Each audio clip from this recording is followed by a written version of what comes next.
ಹಾವೇರಿ ಜಿಲ್ಲೆಯ ಹಿರೇಕೆರೂರು ತಾಲೂಕಿನಲ್ಲಿ ಸ್ಲಂ ಬೋರ್ಡ್ಗೆ ಸಂಬಂಧಪಟ್ಟ ಮನೆಗಳಿಗೆ ಸರಿಯಾದ ರೀತಿಯ ಸಾಮಗ್ರಿಗಳು ನೀಡ್ತಾ ಇಲ್ಲ ಎಂದು ದಲಿತ ಸಂಘರ್ಷ ಸಮಿತಿ ಅಂಬೇಡ್ಕರ್ ವಾದ ಮತ್ತು ಹಿರೇಕೆರೂರು ಪಟ್ಟಣದ ನಿವಾಸಿಗಳು ಸ್ಲಂ ಬೋರ್ಡ್ ಕಚೇರಿ ಎದುರುಗಡೆ ಪ್ರತಿಭಟನೆ ಮಾಡಿದ್ದಾರೆ. ಕೊಳಗೇರಿ ಅಭಿವೃದ್ಧಿ ಮಂಡಳಿಯ ಈ ಒಂದು ಮನೆ ನಿರ್ಮಾಣಕ್ಕೆ ಸಂಬಂಧಪಟ್ಟ ಇಂಜಿನಿಯರ್ ನಿಶಾತ್ ಎಂಬುವರು ಒಂದು ದಿನಕ್ಕೂ ಹಿರೇಕೆರೂರ ಪಟ್ಟಣಕ್ಕೆ ಬಂದಿಲ್ಲ. ದೂರವಾಣಿ ಮೂಲಕ ಕರೆ ಮಾಡಿದರೆ ಬೆದರಿಕೆ ಹಾಕ್ತಾರೆ ಮತ್ತು ನಮ್ಮ ಫೋನ್ ಕರೆಯನ್ನ ಕಡೆಗಣಿಸುತ್ತಾರೆ ಎಂದು ಪಟ್ಟಣದ ಸ್ಲಂ ಬೋರ್ಡಿನ ಮನೆ ನಿರ್ಮಾಣ ಮಾಡುತ್ತಿರುವವರು ಆರೋಪ ಮಾಡಿದ್ದಾರೆ. ಹಿರೇಕೆರೂರ ಕಚೇರಿ ಹೆಸರಿಗೆ ಅಷ್ಟೇ ಇದೆ, ಯಾವಾಗಲೂ ಕೂಡ ಬಾಗಿಲು ತೆಗೆಯುವುದಿಲ್ಲ. ಮುಖ್ಯ ಕಚೇರಿ ಇರುವುದು ದಾವಣಗೆರೆ. ಅಲ್ಲಿ ಕಚೇರಿಗೆ ಹೋಗುವ ದಾರಿ ಗೊತ್ತಾಗದೆ ವಾಪಸ್ ಬರುವಂತಹ ಪರಿಸ್ಥಿತಿ ನಿರ್ಮಾಣವಾಗಿದೆ ಎಂದು ತಮ್ಮ ನೋವುಗಳನ್ನು ಹೊರಹಾಕಿದ್ದಾರೆ. ನಿಶಾತ್ ಎಂಬ ಇಂಜಿನಿಯರ್ ಮಂಗಳವಾರ ಬರ್ತೀನಿ, ಬುಧವಾರ ಬರ್ತೀನಿ ಅಂತ ಹಾರಿಕೆಯ ಉತ್ತರವನ್ನ ಕೊಡುತ್ತಾ ಬರ್ತಾರೆ.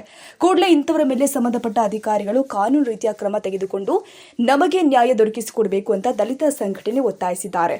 ಇದೇ ಸಂದರ್ಭದಲ್ಲಿ ದಲಿತ ಮುಖಂಡರು ಆದ ಮಾದಿವಪ್ಪ, ಎಂ ನಾಗರಾಜ್, ನಡುವಿನ ಮನಿ, ಕುಮಾರ್ ತ್ಯಾವನವರ್, ಹನುಮಂತಪ್ಪ ಗಾಜರ್, ಸದಸ್ಯರು ಆದ ಪವನ್ ಕುಮಾರ್ ಆರ್, ಆಂಜನೇಯ, ಅಭಿಷೇಕ್, ಅಣ್ಣಪ್ಪ, ಕೃಷ್ಣ ಮತ್ತಿತರರು ಉಪಸ್ಥಿತರಿದ್ದರು. ವರದಿಗಾರರು Rajkumar, SH, SK news, Haveri.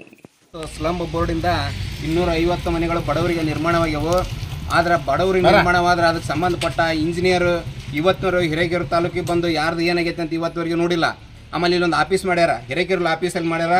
ಆಫೀಸ್ನ ಇದೇ ಆಫೀಸು. ಇದು ಆಫೀಸ್ನಲ್ಲಿ ಸುಮಾರು 20-25 ದಿನದಿಂದಾನೇ ಬೇಗ ಹಾಕೈತಿ. ಅದಕ್ಕೆ ಸಂಬಂಧಪಟ್ಟವರು ಯಾವ ಅಧಿಕಾರಿಗಳು ಬರ್ತಲ್ಲ, ಯಾರ ಇಬ್ಬರು ಇಲ್ಲಿ ಇಟ್ಟವೆ ಅಂತ ಹೇಳ್ತಾರೆ. ಇಲ್ಲಿವರೆಗೂ ಯಾರಿಲ್ಲ.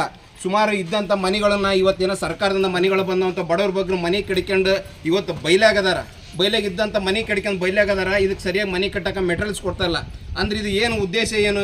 ಇವತ್ತು ಜನ ಎಲ್ಲ ಸಾಯ್ತಾ ಇದಾರ. ಇದಕ್ಕೆ ಸಂಬಂಧಪಟ್ಟ ಅಧಿಕಾರಿಗಳು ಬರಬೇಕು, ಬಂದು ಆ ನೊಂದಂಥ ಬಡವರನ್ನ ಕಣ್ಣೀರು ಒರೆಸ್ಬೇಕು, ಅವ್ರ ಮನೆ ಕಟ್ಟಲಿಕ್ಕೆ ಅವಕಾಶ ಮಾಡಿಕೊಡ್ಬೇಕು.